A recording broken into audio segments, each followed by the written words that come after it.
आप सभी को मेरा प्यार भरा नमस्कार। दोस्तों, आज बैसाख माह से जुड़ी एक कथा आपको सुनाएंगे। इस कथा सुनने से पहले इस बारे में थोड़ा जानते हैं। भगवान विष्णु को प्रिय होने के कारण बैसाख को माधव मास भी कहते हैं। पद्म और विष्णु धर्मोत्तर पुराण के अनुसार बैसाख महीने में की गई भगवान विष्णु की पूजा से कई गुना पुण्य फल मिलता है। बैसाख माह में सूर्योदय से पहले स्नान करने और जल दान करने का भी विशेष महत्व है। यही कारण है कि इस महीने में लोगों को पानी पिलाने के लिए प्याऊ लगवाते हैं।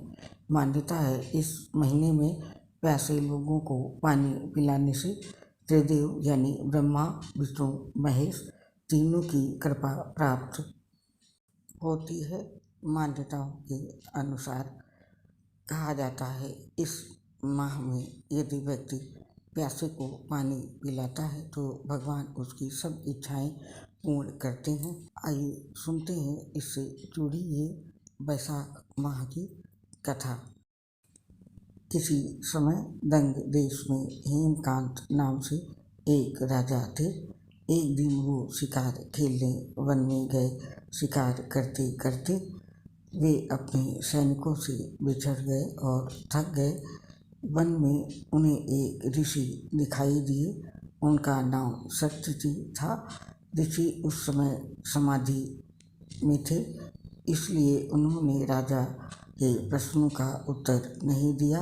क्रोधित होकर राजा ने उन पर जैसे ही वार करना चाहा, ऋषि के अनेक शिष्य वहां आ गए और उन्होंने राजा को रोक दिया। राजा ने उनकी बात मान ली और शिष्यों से कहा कि मैं बहुत थक गया हूँ, तुम मेरे लिए भोजन आदि की व्यवस्था करो।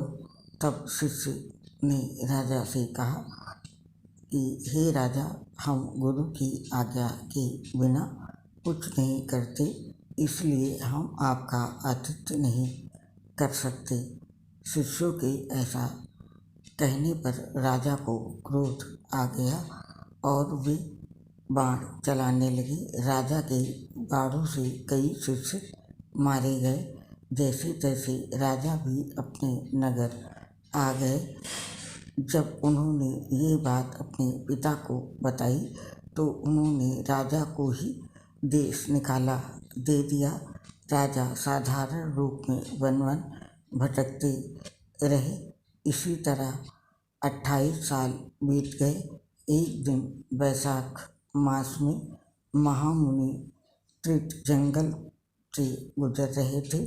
तभी भूख प्यास से व्याकुल होकर वो बेहोश होकर वहाँ गिर पड़े।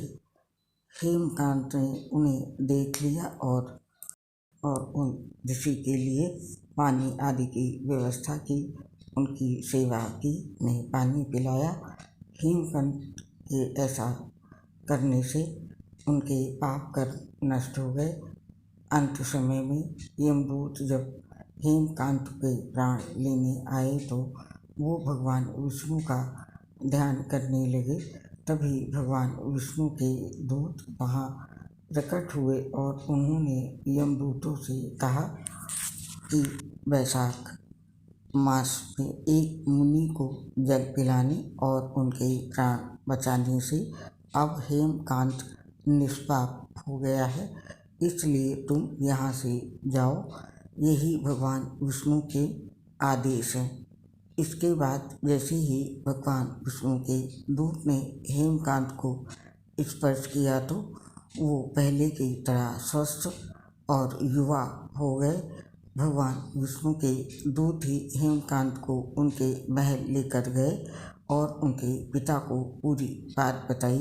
भगवान विष्णु का प्रिय होने के चलते हेमकांत फिर से राजा बन गए और न्यायपूर्वक शासन करने लगे।